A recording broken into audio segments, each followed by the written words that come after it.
여러분, 제가 지난 휴가 때 로토루아를 이렇게 가족과 함께 다녀왔는데요. 로토루아를 다녀오면서 참 이렇게 흥미로운 그런 경험을 하나 했습니다. 아이들과 같이 매일같이 이제 숙소에 있는 이 수영장에 내려가서 수영을 하고 그랬는데, 이렇게 아이들은 수영장 한쪽에서 이렇게 놀고 있고, 저는 이제 또 다른 한쪽에 이렇게 있었는데, 아이들이 아빠 하고 부르는 거예요. 그래서 딱 돌아봤는데, 우리 아이들이 거기에 없는 거예요. 그래서 이상하다, 내가 잘못 들었나 하고 있는데, 또 아빠 하고 불러서 또 쳐다보는데, 거기 또 우리 아이들이 없는 거예요. 다른 한국 아이들도 없고요. 그런데 그런 소리가 들리는 거예요. 그래서 이게 어디서 나는 소리인가 하고 가만히 지켜보니까, 알고 보니까 인도 아이들이 아빠를 부르는 소리였더라고요. 우리 한국말하고 똑같더라고요. 아빠하고 발음이 완전히 똑같았어요. 근데 보니까 아빠뿐만이 아니고 엄마도 발음이 너무 똑같았습니다. 아빠, 엄마 이렇게 부르더라고요. 그래서 이게 인도말이와 아빠 엄마가 똑같았구나 이런 거를 그때 좀 알았는데요. 여러분, 아마 우리 한국말이 뭐라 그랬죠? 우랄 알타이족인가요? 네, 거기서 뿌리로 한국어가 나와서 이렇게 비슷한 말들이 이렇게 있다고 하는데요. 그 때문이 아닌가 생각했는데 참 재미있더라고요. 인도 아이들이 엄마, 아빠 이렇게 부르는 걸 듣는 것이 신기하기도 하고 기분이 오묘하기도 하고 그랬습니다. 여러분, 엄마, 아빠라는 말을 생각해 보면은 여러분 어떻습니까? 여러분, 이 두 단어 다 참 우리가 특별한 단어가 아닌가 생각하는데요. 여러분, 우리가 태어날 때 가장 처음 배우는 단어가 이 두 단어이기도 하고요.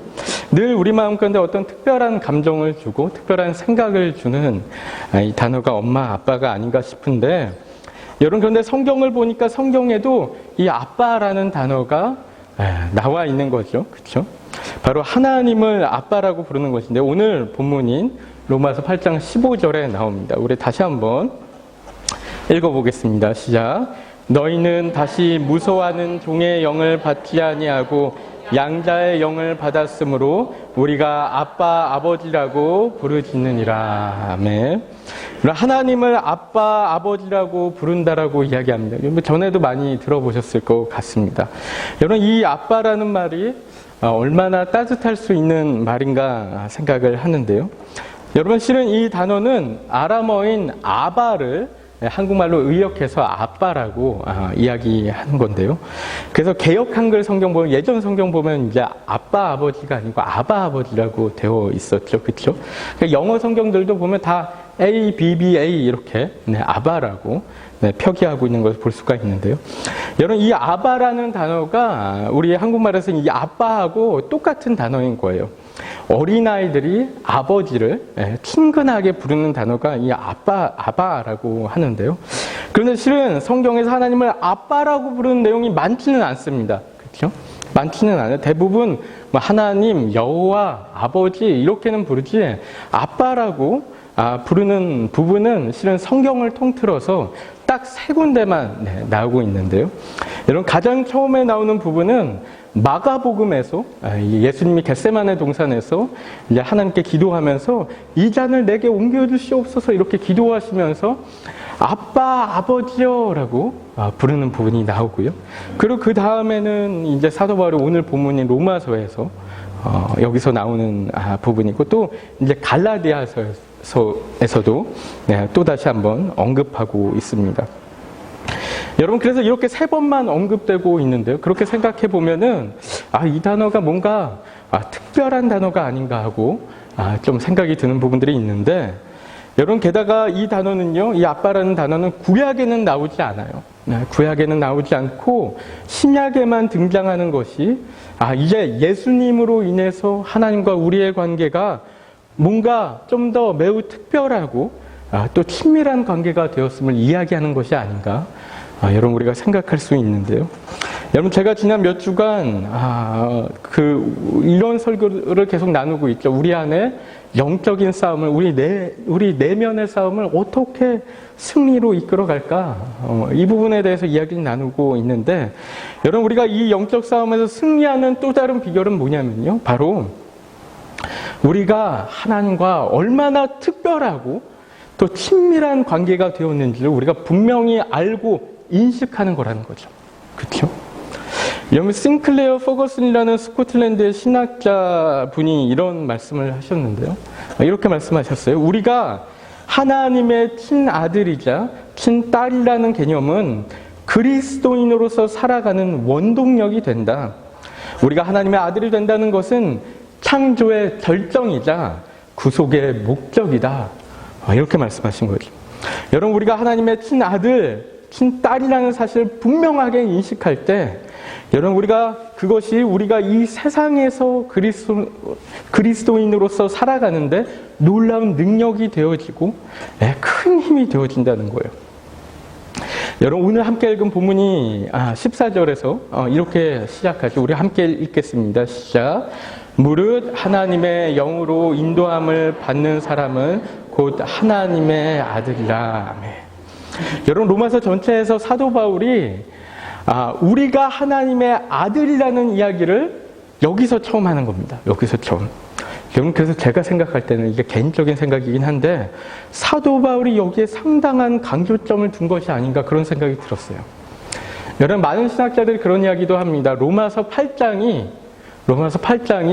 이 성경책 전체를 반지에 비유하자면 로마서 8장은 반지에서 가운데 있는 이 보석에서 가장 빛나는 부분이 로마서 8장이다.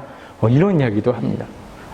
그래서 이 8장을 가장 중요하게 여기는데, 많이 중요하게 여기는데, 여러분, 그 중에서 이 부분이 제 개인적으로는 너무 중요한 부분이 아닌가 이런 생각이 많이 들었는데요. 여러분, 14절이 무릇이라는 단어로 시작하는데, 여러분, 여기서 무릇이라는 단어는 헬라어로 보면은 이제 가르라는 단어라고 해요. 그래서 그 의미가 실제로, 진실로 이런 의미도 있다고 합니다.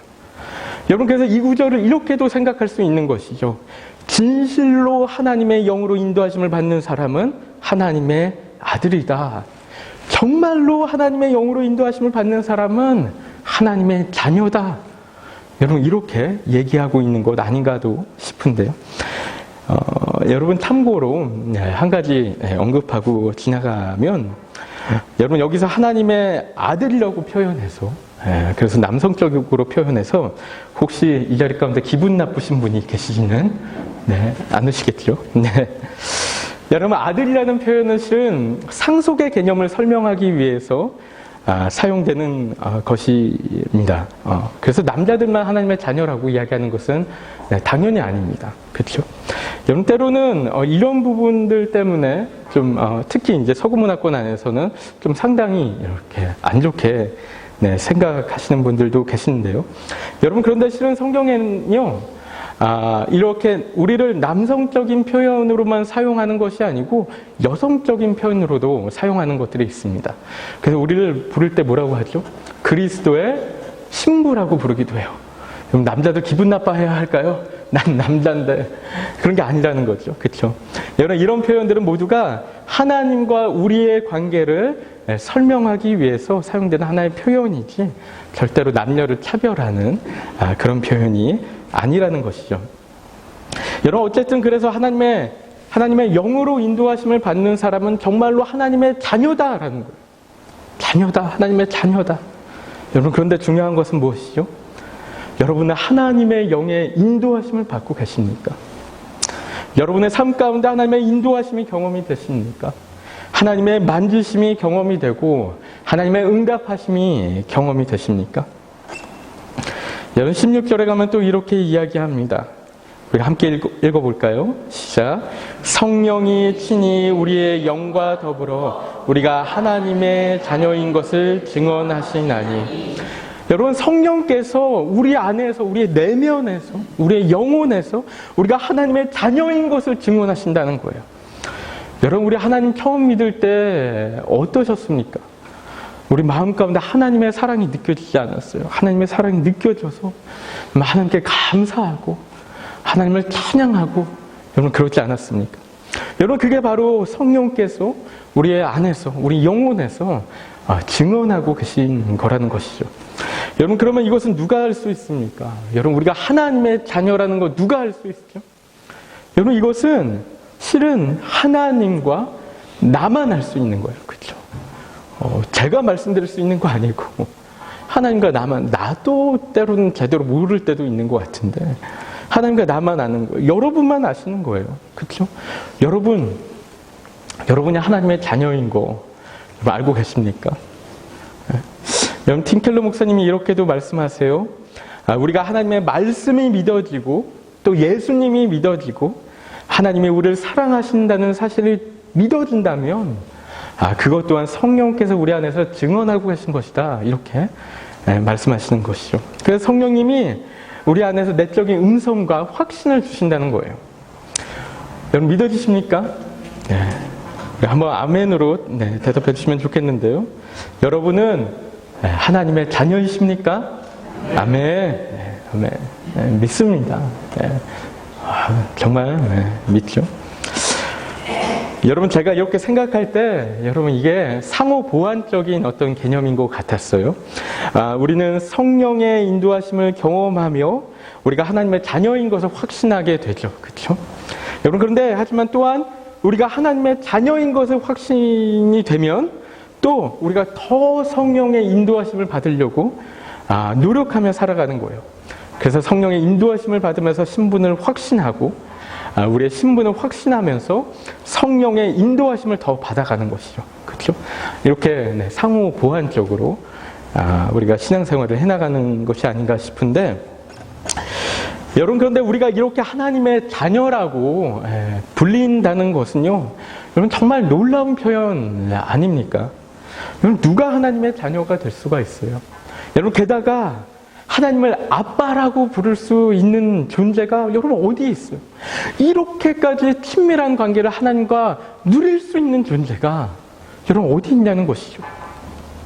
여러분, 어떤 분들은 이렇게도 말씀하시죠. 하나님께서 인간을 창조하셨으니까 모든 인간이 하나님의 자녀다. 여러분 이런 말씀들도 하세요. 뭐 그런 이야기가 아예 틀린 말은 아니지만, 여러분 실은 사도행전에서 보면요, 사도 바울이 모든 인류를 하나님의 소생이라고 부르는 말씀이 있습니다.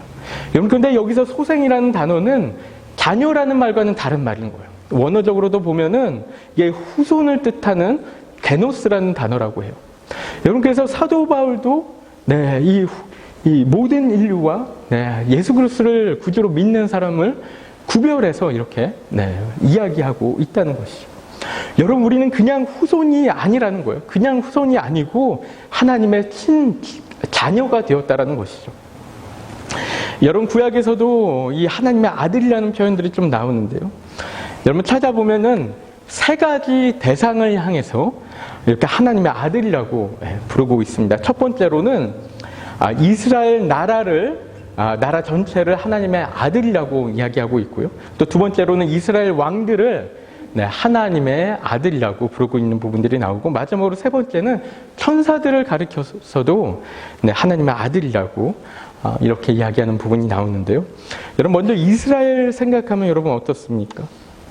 여러분, 이스라엘은요 정말 특별한 존재였어요. 여러분, 하나님께서 당시에 특별하게 선택해서 인도하신 백성이 바로 이스라엘 백성이었다는 거죠. 정말 많은 여러 나라들 중에서 오직 이스라엘이라는 나라만을 택하셔서 하나님의 모델 나라로 세우셨던 거죠. 그리고 하나님께서 특별하게 인도하시고 보호하시고 또 이끄셨는데요. 또 왕들을 생각하면 어떻습니까? 이스라엘 왕들도 하나님께서 너무나 특별하게 택하셔서 기름 부으신 자들이었어요. 하나님의 대리 통치자들이었죠. 왕들에게는 정말 엄청난 그 존귀함이 있었고, 그런 하나님의 기름 부으심이 있었죠.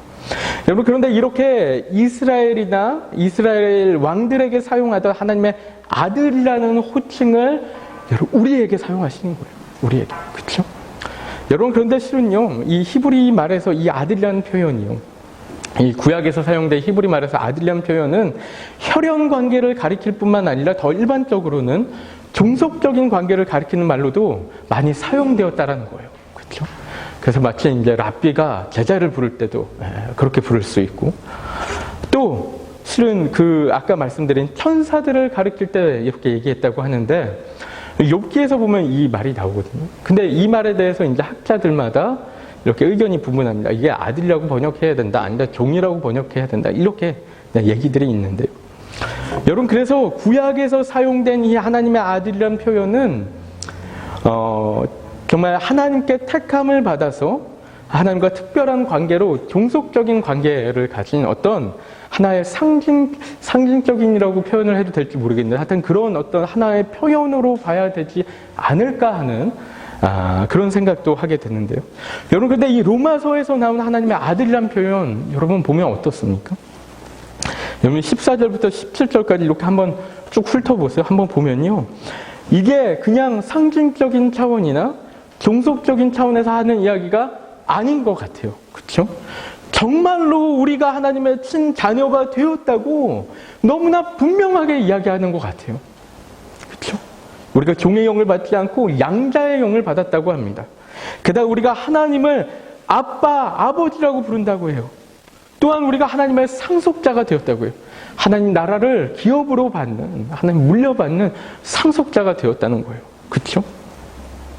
여러분, 그런데 이렇게 하나님의 아들의 영을 가지고 하나님을 아빠라고 부르고 하나님의 상속자였던 분이 여러분 누구시죠?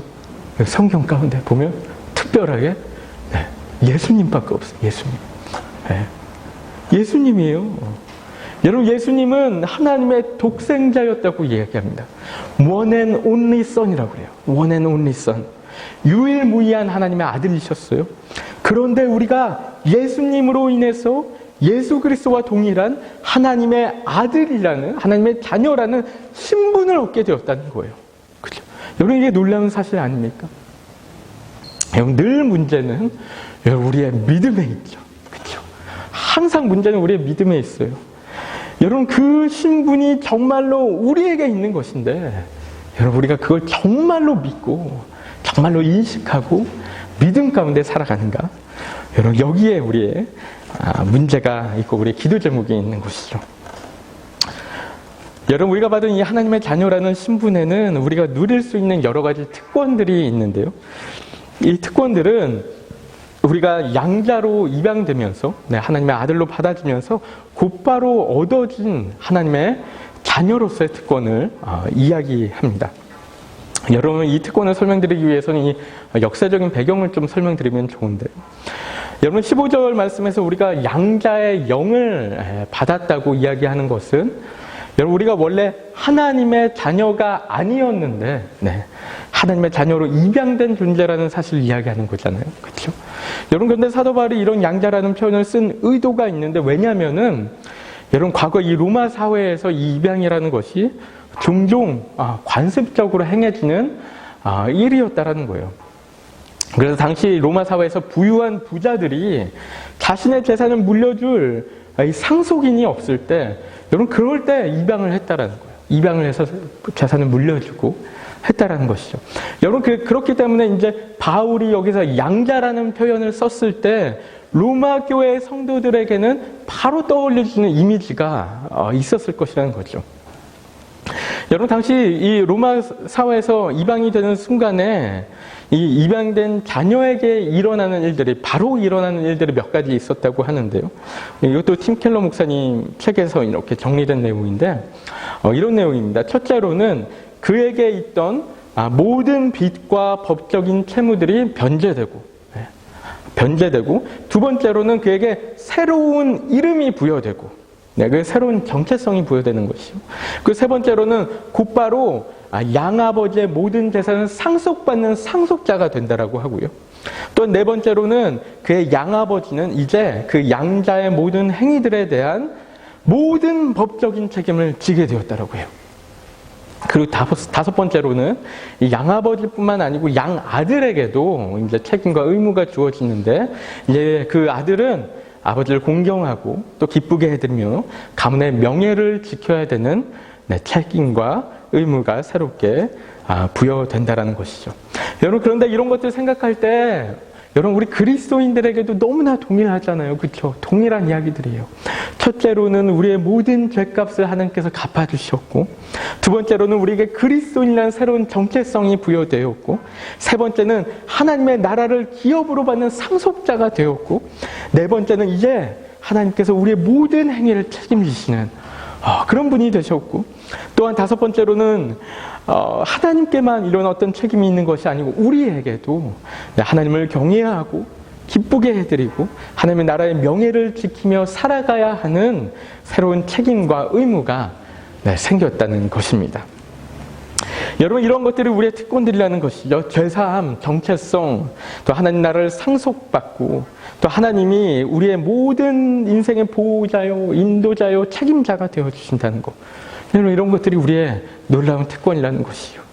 여러분, 그런데 이 하나님의 양자로서의 책임과 의무 또한 여러분 생각해보면 이것도 특권이라고 생각할 수 있지 않습니까?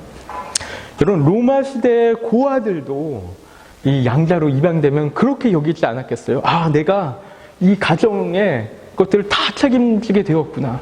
그러면 자랑스러워하고 특권의식을 갖고 이러고 하지 않았겠습니까? 그런 것이죠.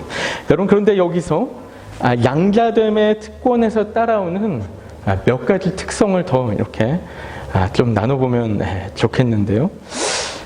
여러분, 그 첫 번째는 관계적인 안정감입니다. 오늘 그 첫 번째, 두 번째 얘기 되게 많이 하죠.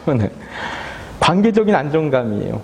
여러분, 15절 말씀에서 우리가 종의 영을 받지 않았다라는 표현 쓰는데, 이 부분을 생각해 보면은 당시에 로마 사회에서는 양자로 입양되는 아이들도 많았겠지만 아마 종으로 팔려가는 아이들도 정말 많았겠죠. 그렇죠?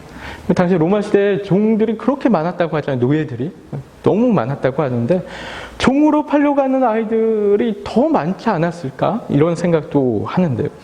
여러분, 그렇기 때문에 로마 교회 성도들이 이야기 들을 때 분명하게 생각할 수 있는 거예요. 종과 양자의 차이를 분명하게 생각을 했을 것이란 거죠. 여러분, 종들은 두려움 가운데 살아가는 이들이에요. 언제 어떻게 주인에게 혼나고 또 쫓겨날지 모른다는 생각에 늘 긴장감과 두려움 가운데 살아가는 이들이 바로 종이라는 것이죠. 여러분, 하지만 반면에 양자로 입양되는 아들은 어떻습니까? 여러분, 아들에게는 평안이 있어요. 안정감이 있어요. 여러분, 긴장하고 살지 않아도 돼요. 두려워하고 살지도 않아도 돼요. 여러분, 누가 자기 아버지 집에서 막 긴장하고 두려워하고 살아요? 그렇죠? 여러분, 일할 때는 열심히 일하겠지만 쉴 때는 정말 그냥 속된 말로 하면은 그냥 자빠져서 쉬고 들어 누워서 놀고 이런 것이죠. 여러분, 이것을 관계적인 안정감이라고 하는 것입니다.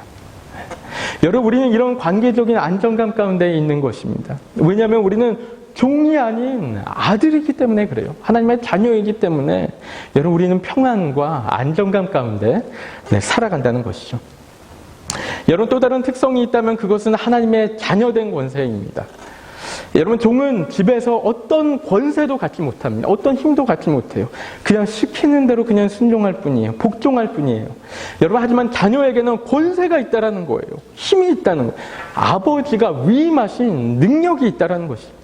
여러분, 그렇기 때문에 특히 여러분, 우리에게는 죄와 사탄을 다스릴 수 있는 권세가 있다라는 거예요.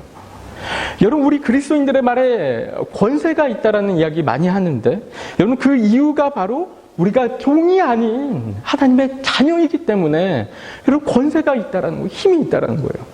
여러분, 그러니까 여러분, 우리가요, 예수 그리스도의 이름으로 사탄에게 명할 수 있다라는 것이죠. 우리는 하나님의 자녀니까요. 예수님과 동일한 자녀니까요. 그렇다는 거예요. 여러분, 그러니까 담대하십시오.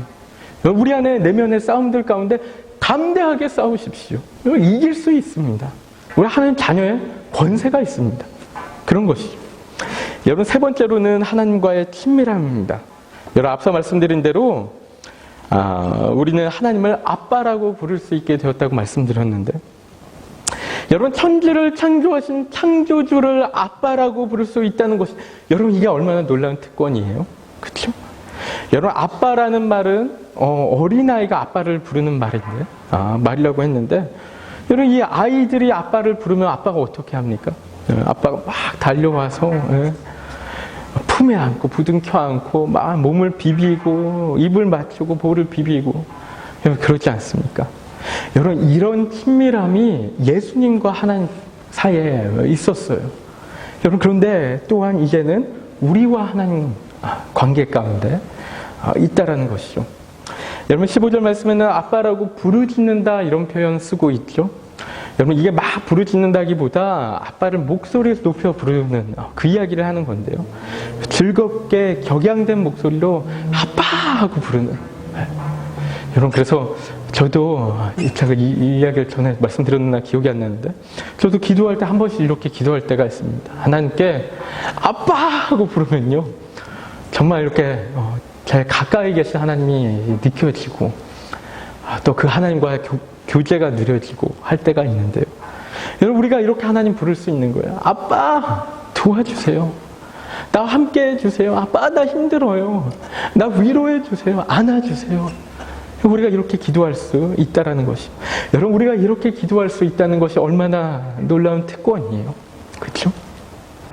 여러분 네 번째로 마지막으로는 하나님의 자녀에게는 고난을 이길 수 있는 특별한 힘이 있다는 것입니다. 우리가 마지막으로 18절 말씀 함께 읽어볼 텐데요. 네, 함께 읽겠습니다. 시작. 생각하건대 현재의 고난은 장차 우리에게 나타날 영광과 비교할 수 없도다. 아멘. 여러분 우리가 지금의 고난을 견딜 수 있는 이유는 여러분 우리의 최종 목적지에서 하나님의 자녀된 우리에게 나타날 지금 이 고난과는 상상할 수 없을 정도로 큰 영광이 있기 때문이라는 거예요. 그렇죠? 여러분 근데 여기서 이 이야기한 영광이 무엇일까요? 되게 애매모호한 단어잖아요. 영광. 네. 여러분 이 영광이라는 단어는요 17절 전반부에서 이야기하고 있는 단어를 계속 이어서 얘기하고 있는 건데요. 여러분 바로 상속자라는 단어예요. 상속자. 우리가 하나님 나라의 상속자가 되어진다는 거. 여러분 우리가 하나님 나라를 기업으로 상속받는다는 거. 실은 이렇게 이야기해도 좀 분명하진 않죠. 그렇죠? 과연 이게 어떤 것일까? 이게 얼마나 놀라운 것일까? 이렇게 좀 우리가 상상만 해보게 되는데요. 여러분 17절 말씀에서 보면 또 뭐라고 하냐면 그리스도와 함께한 상속자라고 합니다. 우리가 예수님과 함께 하나님의 나라를 상속받는 이들이라는 거예요. 여러분 이렇게 생각할 때 이게 얼마나 큰 영광입니까? 얼마나 큰 은혜고 얼마나 놀라운 상속이고 기업이고 그렇습니까? 여러분 제가 이 로마서 주석에서 본 이 더글라스 무 신학자의 이 말씀이 마음에 와닿는데요. 제가 조금만 수정해서 이렇게 말씀드리면요. 이렇게 말씀하세요. 우리에게 약속된 하나님 나라의 영광은 현재 우리가 겪는 고난을 덜어주는 것은 아닐 것이다. 하지만 이 고난이 끝이 아니라는 확신과 기도 가운데 우리가 그것을 초월할 수 있는 것이다. 이렇게 말씀하시는 거죠. 또 이렇게 말씀하십니다. 우리가 지금 경험하는 고난과 우리가 이후에 받을 영광의 경중을 저울로 달아본다면 그러면 고난은 바람에 날려갈 정도로 가벼운 것에 지나지 않는 데 비해 우리가 받을 영광의 무게는 엄청나게 크고도 놀라운 것이다. 여러분 믿으십니까?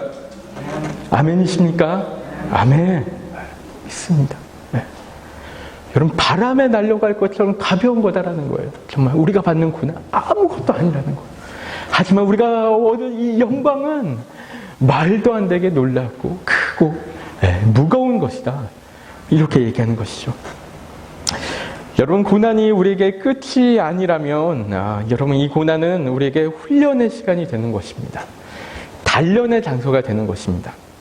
여러분 좋은 부모는 자녀를 단련시키고 공부를 시키고 운동을 시켜요. 그렇죠? 이게 좋은 부모가 하는 일입니다. 여러분 지혜로운 부모는요 자신의 자녀가 그냥 놀고 먹는 거 원하지 않습니다. 그렇죠? 뭐 놀고 먹고 있으면 얼마나 답답합니까? 속상하고 그렇죠? 여러분 자녀가 건강하고 지혜롭고 올바르게 성장하기를 소망하는 거예요. 하나님께서 원하시는 게 그런 거라는 거죠. 여러분 어리석은 자녀는 훈련받기를 싫어합니다. 그냥 평생 어떻게 놀고 먹을 수 있을까? 그것만을 궁리해요. 하지만 지혜로운 자녀는 단련받기를 즐거워하고 우리가 건강해지고 강해지고 지혜로워져 가는 것을 너무나 큰 축복으로 여긴다는 것이죠. 여러분 세상 사람들에게는 고난이 그저 싫은 것이고 피하고 싶은 것에 불과할 수 있지만요. 여러분 하나님의 자녀된 우리에게는 특권이고 축복이라고 이야기할 수 있다는 것이. 마지막으로 이 19절부터 22절까지의 이야기를 간단하게만 말씀드리고 마칠 텐데요. 여러분, 이 이야기는 실은 좀 복잡한 이야기예요. 그래서 복잡한 이야기지만 그냥 간단하게만 요약해서 말씀드리면 이런 것이죠. 여러분, 우리뿐만 아니라 다른 피조물들도 하나님의 영광의 그날을 기다리고 있다는 거예요. 그 마지막 날 임할 하나님의 영광을 기다리는 것이 우리 그리스도인들만 기다리는 것이 아니라 온 우주의 모든 피조물들이 이 썩어짐의 종노릇한 데서 해방되어질 것을, 여러분, 그래서 하나님 나라의 영광스러운 자리 가운데 들어가는 것을 간절히 고대하고 기다리고 소망하고 있다는 거예요. 여러분, 그래서 이 기다림이 여러분 우리만의 지루하고 고독한 싸움이 아니라는 것이죠. 모든 피조물들이, 온 우주가 우리와 함께 그날을 고대하고 갈망하고 있다는 것이죠. 여러분, 말씀을 마무리하려고 하는데요. 여러분, 우리가 2주 만에 이렇게 만났는데 여러분, 지난 시간 동안 어떤 싸움들 또 싸워오셨습니까? 제가 이 이야기 매주 묻는 것 같은데, 우리 안에 영적인 싸움들, 우리 가정 가운데 싸움들, 또 학업 가운데, 일터 가운데, 또 우리의 내면 가운데 싸움들, 우리가 하나님의 자녀로 살아가는 삶 가운데 싸움들, 그럼 어떤 싸움들 싸우셨습니까? 여러분, 하나님이 우리가 이 싸움들 가운데 이길 수 있는 무기를 주신 줄 믿습니다. 여러분, 이 무기는 하나님의 자녀된 신분, 우리 아빠, 아버지 되신 하나님과의 그 친밀함, 영광스러운 하나님 나라를 상속한다는 그 상속자된 그 신분, 그 소망, 여러분, 이 무기들을 가지고 우리가 하나님 나라에 들어가서 온전히 완성되는 그날까지 여러분 우리가 승리하게 될 줄로 믿습니다. 우리가 함께 말씀 기억하시면서 간절히 기도하는 시간 가질 텐데요. 여러분, 이 시간에 함께 기도할 때 여러분, 우리가 이 하나님의 자녀된 우리의 신분 붙들고 하나님께 나아가며 하나님, 우리가 싸워나가는 시간 갖기 원합니다. 우리 내면의 싸움, 우리 가정 가운데 여러분 어떤 싸움들이 있습니까? 어떤 갈등들이 있고 어떤 어려움들이 있습니까? 여러분 일터 가운데, 여러분 학업 가운데, 여러분 내면 가운데 하나님의 자녀로 살아가는 그 삶 가운데 어떤 어려움들이 있습니까? 여러분, 이 싸움 우리가 충분히 이길 수 있음은 하나님께서 우리에게 주신 무기들이 있기 때문입니다. 하나님의 자녀라는 놀라운 신분, 그 특권, 그 권세, 하나님 아버지와의, 아빠 되신 우리 하나님 아버지와의 그 친밀함, 영광스러운 그 상속, 그 소망, 여러분 그 있기 때문에 우리가 이 싸움 승리할 줄로 믿습니다. 여러분, 이 시간에 함께 기도하십시다. 기도하실 때 하나님, 이 싸움들 내가 승리하겠습니다. 이겨나가겠습니다. 이 신분 굳게 붙잡고 우리가 싸워 이기는 우리 모두가 될 수 있도록 하나님 역사하여 주옵소서, 인도하여 주옵소서. 우리 함께 간절히 기도하도록 하겠습니다. 기도하시겠습니다. 하나님 아버지,